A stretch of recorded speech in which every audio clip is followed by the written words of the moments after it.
des synagogues et des hommes. Une série réalisée par Catherine Garçon. En collaboration avec la Fondation d'Oron.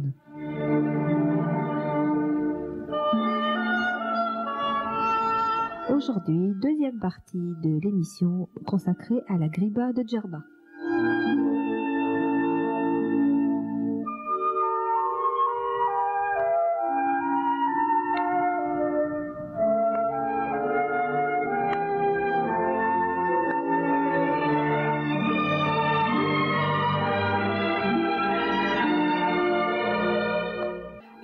Hier, on a vu un petit peu toutes les Chachamim de Djerba et maintenant, on va se concentrer sur ce qui est quand même la raison d'être de cette émission, c'est-à-dire la synagogue de Djerba. Alors, cette synagogue de Djerba, il faut un petit peu savoir que elle était, et elle est encore, mais surtout elle était, un des lieux de pèlerinage les plus importants de toute l'Afrique du Nord. C'était une synagogue qui était assez isolée du reste des habitations. Et dans cet isolement, elle apparaissait donc seule, splendide, bien que le bâtiment lui-même n'était pas extraordinaire. Alors la légende on voulait que si elle était si isolée, c'était que parce que le petit village auquel elle correspondait, qui était quand même relativement loin de la synagogue, enfin pas très loin vu que l'île de Djerba c'est pas quand même quelque chose de très grand, que ce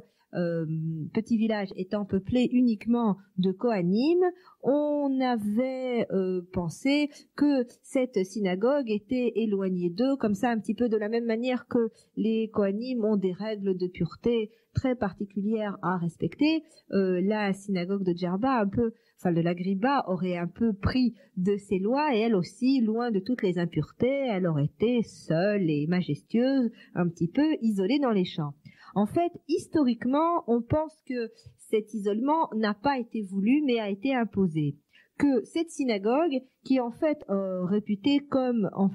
probablement une des plus antiques, si ce n'est la plus antique de toute la diaspora, on a vu que celle d'Alep aussi pense qu'elle est la plus antique,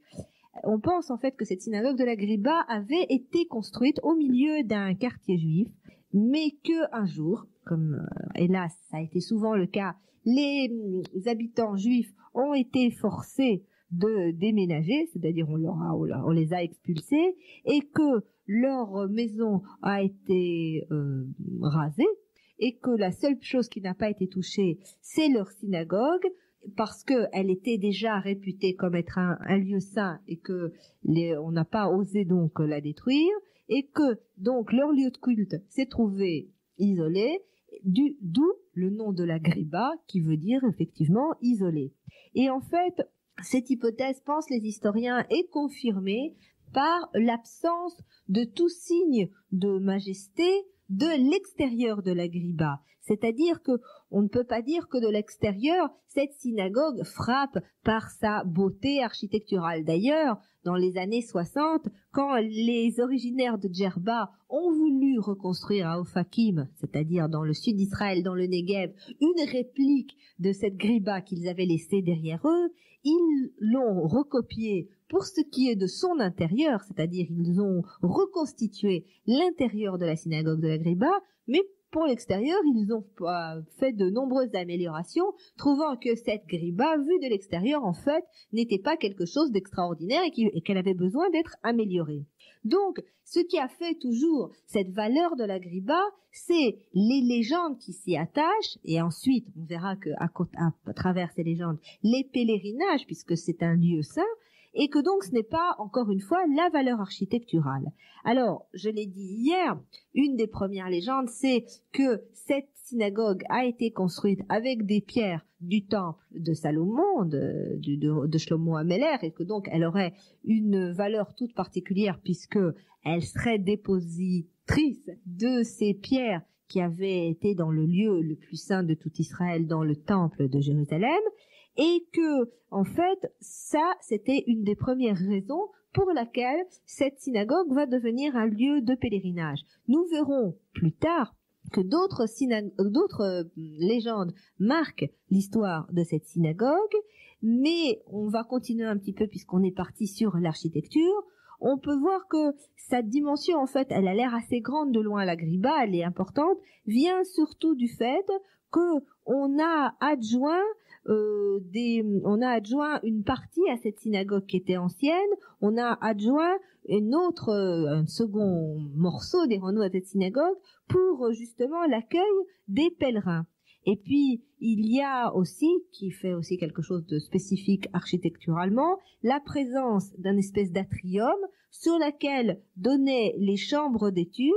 Et c'est très intéressant parce que je me suis fixé comme règle de ne pas trop parler d'architecture, mais pourquoi cette fois-ci j'insiste? Parce que cette forme d'atrium sur laquelle donnent les chambres d'études rappelle les plus anciennes synagogues de Galilée, qu'on a retrouvées du temps des sages de la Mishnah et du Talmud, et donc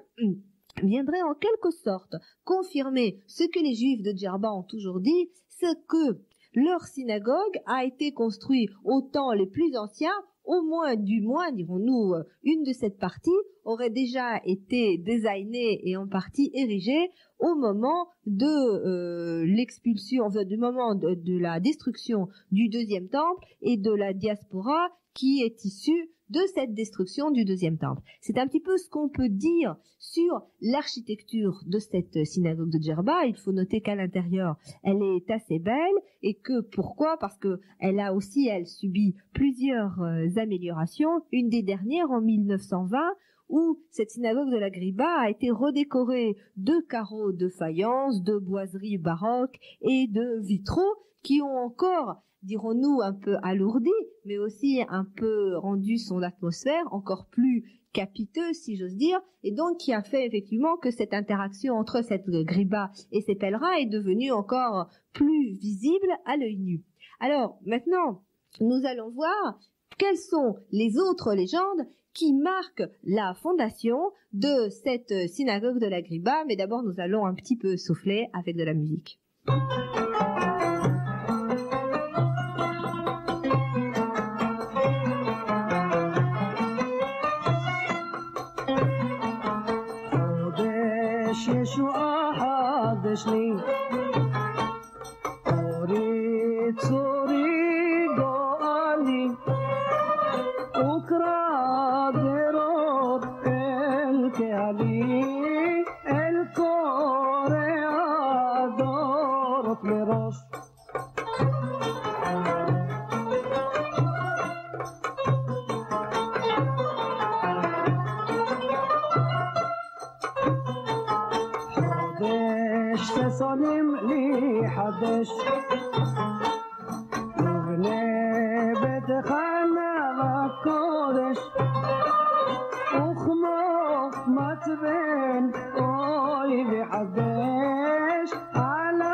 aux légendes qui ont marqué cette fondation de la synagogue de la Griba, alors on a vu, première chose, que ce seraient des gens qui seraient donc qui auraient fui l'Eretz Israël. Il y a une deuxième légende qui ne rend compte que de l'origine de cette synagogue, et encore, c'est une légende assez étrange parce qu'elle ne fait pas en fait intervenir de juifs dans cette histoire, et voilà, il paraîtrait qu'il y avait une jeune fille solitaire, comme Solitaire et la Griba, qui se trouvait dans le temps. Et un jour, ils ont vu que elle venait, qu'elle habitait là. On a les Gerbiens qui habitaient à l'époque-là, auraient découvert une jeune fille très belle, très solitaire, qui vivait dans une hutte. Et elle était entourée d'un tel aura de sainteté qu'en fait personne n'osait s'approcher d'elle. Et un soir, les gens auraient vu un feu prendre dans cette hutte, et craignant qu'elle ne soit en train d'exercer un espèce de maléfice, personne ne s'était approché du feu. Et quand le feu fut éteint, on découvrit que, en fait, c'était un simple incendie et que le feu avait brûlé la hutte, avait tué la jeune fille, mais que son corps était intact. Et donc, on aurait construit une synagogue à la mémoire de cette jeune fille merveilleuse et étrangère dont on ne savait pas d'où elle était venue, comme de qui elle était, etc. Et puis, finalement, comme souvent ça se passe, il y a eu une symbiose entre les deux légendes, c'est-à-dire l'arrivée des Juifs d'Eretz Israël, et de l'autre côté, cette jeune fille mystérieuse vivant dans une hutte et qui était comme ça un personnage bizarre. Et la contraction de ces histoires a fait qu'en fait, c'est une jeune fille juive qui s'était échappée d'Eretz Israël, qu'elle était seule, et qu'elle était sur un radeau tout à fait fragile, et qu'elle serrait sur son cœur des rouleaux de la Torah qu'elle avait emmenés d'Eretz Israël. Poussée par les vents, ce radeau aurait dérivé jusqu'à l'île de Djerba, où elle serait arrivée et où elle aurait encore un petit peu eu le courage de marcher portant ses rouleaux de la Torah, et puis finalement elle se serait écroulée, épuisée, et que donc ce serait sur ce lieu-là que la synagogue de la Griba aurait été construite. Donc voilà un peu les légendes qui expliqueraient ou qui expliquent l'endroit où se trouve la Griba. Et donc, quoi qu'il en soit, quelle que soit la véracité de ces légendes, on a vu que probablement c'est vrai que la synagogue est si ancienne que les légendes le disent. Maintenant, on ne sait pas quid de la jeune fille, ça personne ne peut le dire. Enfin, le fait est que cette synagogue donc se retrouve telle la jeune fille isolée, et que elle est en fait dans cette partie de Djerba, c'est-à-dire du petit village, parce qu'il y a deux villages, de Harasgira, elle est le seul endroit où il y avait des rouleaux de la Torah, que les gens du village de Diget, qui est à rapprocher du mot Délet en hébreu, c'est-à-dire du mot porte, qui renverrait donc ces fameuses portes du premier temple de Jérusalem que les premiers, entre guillemets, Gerbiens, auraient emmené avec eux. Donc c'est ces gens de ce village qui en assurent l'entretien, et que donc il y avait pour toujours des coupottes, enfin comme on peut dire des petites des coupottes dans lesquelles on mettait de l'argent, entre autres qui servaient non seulement à l'entretien de la synagogue proprement dite, mais qui servaient aussi à entretenir ce qu'on appelait les batlanim, ça veut dire ceux qui passaient leur semaine dans la synagogue à lire des psaumes, à étudier le Zohar, donc avoir toujours une activité d'étude dans cet endroit. Alors, qu'est-ce qu'on peut encore dire? Qu'effectivement, la synagogue de la Griba a été marquée par quelques grands rachamim, tel le rabbi Moshe, le Rav Moshe Eidan, qui venait régulièrement pratiquer des pénitences dans cette synagogue de la Griba, dans laquelle il étudiait de nombreuses heures. Ce qui marque probablement, et c'est là ce dont on va parler maintenant, c'est le pèlerinage, ce fameux pèlerinage qui a lieu tous les ans à la Griba, à Lag BaOmer, c'est-à-dire au moment de ce qu'on appelle la Hiloula, c'est-à-dire la fête célébrant la mort de Rabbi Meir. Et entre celle de Rabbi Meir et aussi la Hiloula de plus tard, à Lag BaOmer, de Rabbi Shimon Bar Yochai, Donc là, il y a toute une activité. Ce qu'il ne faut pas oublier, c'est que cette activité de pèlerinage se déroule toute l'année. Néanmoins, le grand moment, le grand pèlerinage dont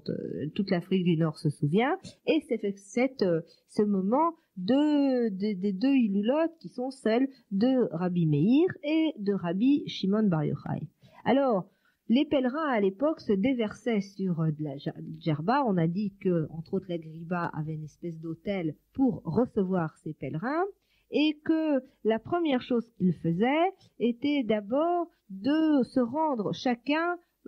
seul dans la grande synagogue de la Griba, de s'y déchausser dans leur première salle, de se couvrir la tête, et puis de rentrer dans la deuxième salle et d'allumer une petite bougie, une petite chandelle, et de dire silencieusement un vœu quand on avait quelque chose à demander, en donnant un peu d'argent à quelqu'un qui s'occupait donc de l'entretien de cette synagogue de la Griba, et qui redonnait un reçu, parce que ce n'était pas pour lui, qui donnait un reçu à la personne qui faisait ça, pour bien montrer qu'elle avait contribué donc à l'entretien de la Griba. Ensuite, les pèlerins continuaient leur parcours de la synagogue, soit simplement pour aller embrasser l'armoire de la Torah, soit pour une deuxième série de vœux s'ils avaient plus de choses à demander. En effet, sous cette armoire de la Torah, sous cette Aron Kodesh, il y avait une petite niche qui était éclairée de bougies qui aurait désigné l'emplacement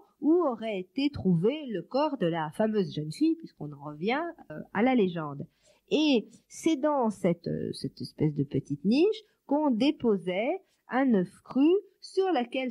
pour ceux qui le voulaient, était écrit le nom d'une jeune fille à marier. Et à la fin du pèlerinage, on venait retirer cet œuf qui avait cuit, qui avait durci à cause de la chaleur des chandelles, et on le rapportait à la jeune fille, et celle-ci le mangeait, et elle était en quelque sorte assurée de trouver un mari dans l'année. Là, la deuxième étape vient de terminer. Il y a encore une troisième étape. Les pèlerins continuent à faire le tour de la synagogue et reviennent dans la première salle où ils font une séouda, c'est-à-dire un repas. Ils font réciter des prières par les rabbanim de la Griba, et suite à ces prières, il y a une distribution d'eau de vie et de fruits secs qu'on fait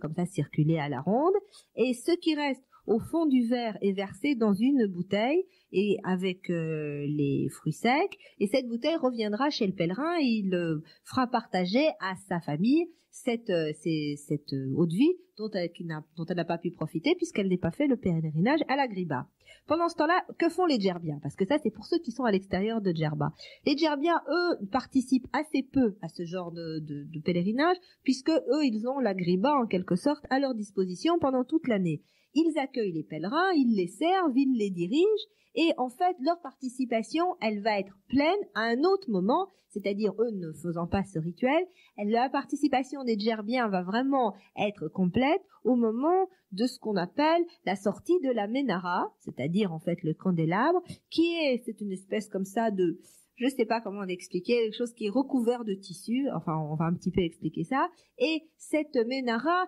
elle est décorée et elle est conduite en procession le 17 et les 18 Iyar. Alors à ce moment-là, la foule devient considérable. Il y a non seulement les pèlerins qui sont venus, mais tous les Djerbiens. Exceptionnellement, les femmes et les filles sortent couvertes de plein de bijoux et elles se mettent dans les galeries supérieures de la synagogue. Et puis tous les juifs de l'autre village descendent à Diguet, parce que finalement les juifs ne se mélangeaient pas trop, enfin se mélangeaient mais pas pour certaines cérémonies, avec les femmes et les enfants. Il y a de la musique, et même souvent les musulmans de l'île venaient participer, venaient regarder ce pèlerinage de la Ménara. Alors, qu'est-ce que c'est la Ménara? C'est ce que je vais l'expliquer. C'est une sorte de pyramide hexagonale qui est montée sur un tricycle et qui est mise pendant toute l'année dans une des pièces. Elle présente sur 5 étages une espèce d'allégorie de qu'est-ce qu'il y a. Alors au bas, le premier étage, ce serait la population juive qui est constituée par les 12 tribus d'Israël. Puis les différents grands rabbanim de Tunisie dont on écrit les noms, Et au troisième niveau, il y a les grands personnages bibliques, Abraham, Yitzhak, Rachel, Léa. Au sommet du troisième étage, il y a une inscription en lettres hébraïques qui dit « Ce chandelier est en l'honneur de Rabbi Meir Balanès et de Rabbi Shimon Bar Yochai, que le mérite nous assure à protection. » Et enfin, tout au nom, il y a le nom d'Hachem, Shekai, avec une étoile de David et les tables de la loi tout en haut qui couronnent l'édifice. Alors, avant la procession, cette ménara, elle est enroulée de foulards en soie et de mousseline, et ces étoffes que l'on place au-dessus de la ménara, en fait, seront vendues par la suite aux enchères et au son de la musique et dans le you-you des femmes, quelque chose de très gai. Et à chaque enchère,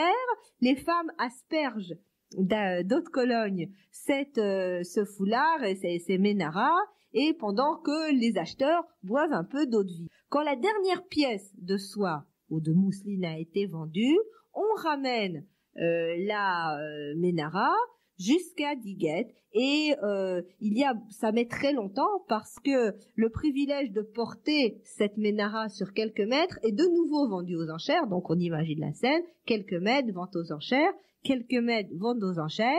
et on met plusieurs heures à franchir la petite distance en fait qui sépare la synagogue, la ville de la synagogue. Il y a un cortège devant, les pèlerins entourent la ménara, des fois des voitures même ferment la marche, et quand on est arrivé à Rasguera, la ménara vient dans chacune des synagogues, c'est-à-dire elle est partie donc de la Griba, elle va rentrer dans chacune des synagogues. Dans chacune de ces synagogues a lieu une prière pour les morts, dans l'autre la prière de Mincha, et puis enfin c'est le retour. Quand elle a fait donc cette ménara tout le tour des synagogues, elle va revenir dans la synagogue de la Griba, là où toutes les chandelles sont allumées, on mange des fruits et des amandes, des graines de tournesol, etc.